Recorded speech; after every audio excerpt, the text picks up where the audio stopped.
I'm so floored. You made me cry so much. My name is Celia Elumba. I used to be a government, I work for government.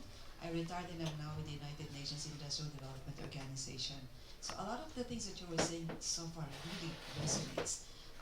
We see a lot of these difficult situations around us, and one of the projects we're working on is Islam Upgrading or Development, Redevelopment Project. And so we see a lot of the conditions that they are operating under, children um, diving into the ocean to fetch plastics in conditions that are really not tenable at all.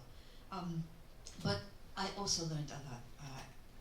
I am also a literacy volunteer teacher because there's a lot of literacy problems in the Philippines. And one of my biggest questions was, I only have 5 kids, and these 5 kids, only one graduated from my basic course to go to the advanced course. And so the question was, how long will it take us to reach more of the kids that we have out there who cannot read? 18 to 12 years old kids who cannot read or understand what they're reading. So the starfish story was incredible for me because that was also what I realized. This is important to the one child. So we go on.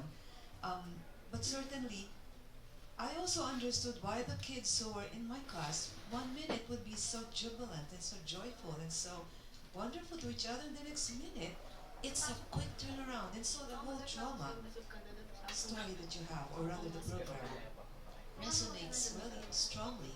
And the fact that it's not just for children, but also for us, as we also try to protect ourselves and doing that physicality, all that activity. So my question was, is there like a program, especially I saw you were teaching it to police women, people in the force, teachers in the education sector. I think that is a fantastic support to the bigger community, which can then be able to help all of those others around them in all different kinds of situations, including people like us who are trying to do our little bit in society. So is there like a rollout program or something that we can, work on so that we can multiply all of these fantastic efforts? Thank you. Yeah. Can we give her a round of applause? I can only answer a little bit of your question, and I'll let our colleagues answer. But the first question about how long will it take, and I think that's a hard question. It's as long as it takes. And Alin and Ateneva are true testaments to this. They share stories, and Paula, Ate Paula, I call her Ate. She's my wife. Ate Paula, she is my Ate because she's 6 months older than me. Anyway, there's so many stories of even Kenneth and Marvin. Marvin graduated top of his class, and he's now a police officer and special operations. And Kenneth, I remember in 2009 with Paula, he had asked me to stand in as a father figure for his Scouts presentation. His colleagues were kindergartens. He was 17 or 16. Or 16. There was no shame in him, only pride.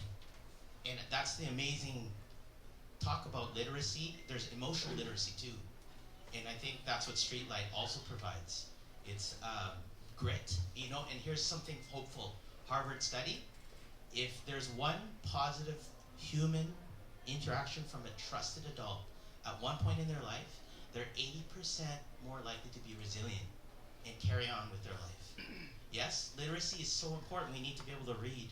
But beyond that, we need to know how to connect and how to feel confident as human beings and have that grit. So I can't. And is there a rollout program? Yes. Please talk with us. We have lots of programs that we can share with you. The PNP, thank you to Ate Neva and Alin, connected us with the PNP in Palo. All the women who were in charge of the children and trauma units, women and children, attended our My Name is Trauma. And to me, we were so blown away by the knowledge. Because this is the other thing to think, is we're all experts in our own right. It takes a multidisciplinary team. So if we can get more military, first responders, if we can get teachers, yayas, kahit barangay captain, whatever, everyone involved, that's what it takes. As cliche as it is, it's true. It takes a village.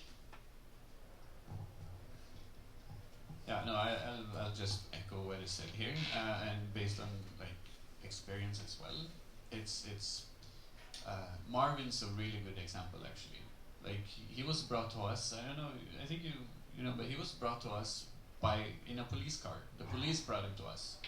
He was young and he was surviving on the street. And I'll steal his catchphrase. Like I was brought to Streetlight in a police car, but I left driving it. Which is so cool, right? Because, and I really believe, or what we've seen in actuality, is that unlogical, undeserved, sometimes unlogical love. No matter what you do, no matter what you say, nothing you can think can stop us caring from you. That plus time will yield results. Now, how much time is individual? We're all different, right? But having that one figure that's steady, it's rock solid, it's a foundation that no matter what I do, say, think, it will be a constant. Sometimes 2-3 years, sometimes 10 years. But like that will never move. It's a constant. It cannot be shifted. Having that is the most powerful force on earth. I truly believe that.